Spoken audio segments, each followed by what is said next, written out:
السلام علیکم۔ رابیل کی ڈائری میں اپنے تمام سننے والوں کو خوش آمدید۔ ایک بزرگ فرماتے ہیں، میرا ایک ہمسایہ تھا جو کہ اوباش ذہن کا مالک تھا۔ میں اسے توبہ کی تلقین کیا کرتا تھا، وہ اس طرف نہیں آتا تھا۔ جب وہ مر گیا تو میں نے دیکھا وہ جنت میں ہے۔ میں نے اس سے پوچھا، کیسے اور کس عمل کی وجہ سے تجھے جنت نصیب ہوئی؟ اس نے کہا، میں ایک عالم کی مجلس میں حاضر ہوا تو میں نے ان کو یہ بیان کرتے سنا، جو کوئی حضرت محمد صلی اللہ تعالیٰ علیہ وآلہ وسلم پر بلند آواز سے درود پاک پڑھے اس کے لیے جنت واجب ہو جاتی ہے۔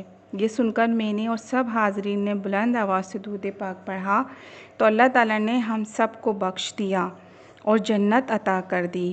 سبحان اللہ عز و جل۔ تو آئیے ہم بھی ایک بار محبت سے عاجزی سے درود پاک پڑھ لیتے ہیں۔ صلی اللہ تعالیٰ علی محمد صلی اللہ علیہ وآلہ وسلم۔ عزیز ویورز، ہم سب اللہ تعالیٰ کی تخلیق کردہ مخلوق ہیں۔ ہم میں سے کوئی بے انتہا خوبصورت تو کوئی کم صورت، کوئی لمبا ہے کوئی چھوٹے قد کا، کوئی موٹا ہے تو کوئی پتلا۔ غرض ہر انسان کسی نہ کسی خوبی یا خامی کا مالک ہے، کوئی بے حد شارپ ذہن کا مالک، کوئی بالکل کند ذہن۔ رافعہ بھی ایک ایسی ہی لڑکی تھی جو کہ پیدائشی کالا رنگ اور معمولی نقوش لے کر پیدا ہوئی۔ اچھے خاصے خوبصورت بہن بھائیوں میں پانچویں اور آخری نمبر کی رافعہ اپنے رنگ اور معمولی نقوش کی بنا پر سب کی نظروں اور زبانوں کی زد میں رہی۔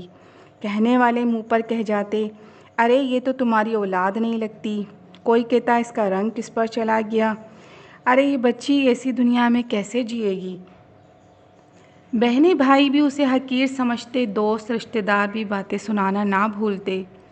لوگوں کے رویوں، باتوں اور طعنوں کے درمیان بڑی ہونے والی رافعہ اپنا رہا سہا اعتماد بھی کھو بیٹھی۔ عجیب گم سم بیٹھے بیٹھے سو جانے والی رافعہ دماغی طور پر غیر حاضر رہنے لگی۔ کوئی اسے کچھ بول دیتا تو بے تحاشا روتے چیخنے لگتی۔ رہی سہی کسر اسکول میں جانے کے بعد کلاس فیلوز اور دیگر بچوں کے ریمارکس نے اسے دیوار سے لگا دیا۔ جلتے بھنتے روتے پٹتے اسی طرح اس نے میٹرک کر ہی لیا۔ اس کی کسی بہن بھائی سے دوستی نہیں تھی، دوسرے لفظوں میں کوئی اسے منہ نہیں لگاتا تھا۔ کلاس فیلوز، محلے دار، رشتہ دار، کسی نے کبھی اس سے محبت سے بات نہیں کی، شفقت سے حال نہیں پوچھا۔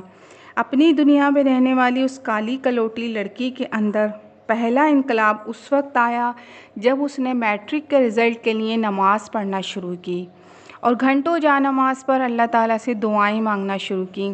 اللہ تعالیٰ سے گلے شکوے رونا دھونا تو بچپن سے کر رہی تھی کہ مجھے کیوں پیدا کیا، اگر پیدا کرنا تھا تو اس قابل ہی بنا دیتا کہ لوگ میری طرف دیکھتے، بات کرنا پسند کرتے۔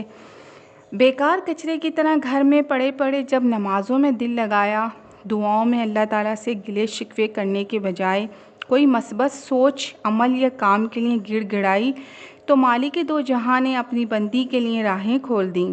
اس کی رحمت نے اسے آغوش میں لے لیا۔ اس کے ذہن کے بند دروازے کھلنا شروع ہو گئے۔ سب سے پہلے چہرے کے سخت تاثرات، روتی دھوتی آنکھیں اور زبان کی تیزی پر کنٹرول آیا۔ سختی، تلخ مزاجی کی جگہ نرم ملائم لہجہ، ادب احترام کا انداز برداشت کرنے والی رافعہ نے نیا جنم لیا۔ کچن کا کام پہلے وہ روتے دھوتے چیختے کرتی تھی کہ سب آرام سے کھاتے پیتے ہیں اور وہ سارا دن کاموں میں مصروف رہتی ہے۔ اب ہر وقت زبان پر درود پاک رکھنے والی رافعہ دل جمعی اور توجہ سے کھانا پکاتی، ہر ایک انگلیاں چاٹ کر رہ جاتا۔ کوئی تلخ جملہ کستا بھی تو وہ خاموشی سے منظر سے ہٹ جاتی، پلٹ کر جواب نہیں دیتی، مڑ کر کسی سے تکرار نہیں کرتی، کسی سے مار پیٹ گالم گلوچ نہیں کرتی۔ کچن کے برابر خالی جگہ میں امی نے کبھی 2-4 پودے لگائے تھے۔ رافعہ نے اس زمین پر دھنیا، پودینہ، ہری مرچ، دیگر سبزیاں اگا کر اچھی خاصی زمین کو آباد اور کارآمد بنا دیا۔ جب بھی ٹائم ملتا وہ پودے گملوں میں کچھ نہ کچھ اگانے میں لگ جاتی۔ پھر اس نے اپنی ضروری خرچوں کے لیے کسی سے ہاتھ پھیلانے کے بجائے نیٹ سے مہندی کے ڈیزائن نکالنا شروع کیے۔ ساتھ ساتھ کپڑوں کی کٹنگ ڈیزائننگ میں بھی دلچسپی لینے لگی۔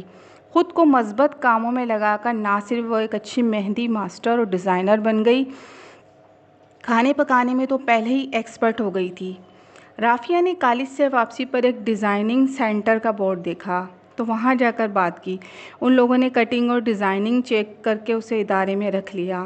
شام کے 4 گھنٹے نہ صرف اس کو پر اعتماد بنا گئے بلکہ وہ ایک اچھی اور مشہور ڈیزائنر بن گئی۔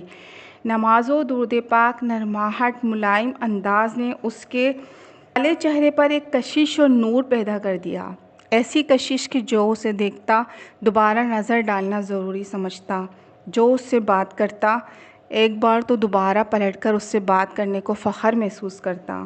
کالے رنگ، معمولی نقوش والی رافیہ آج سب کی ضرورت بن گئی۔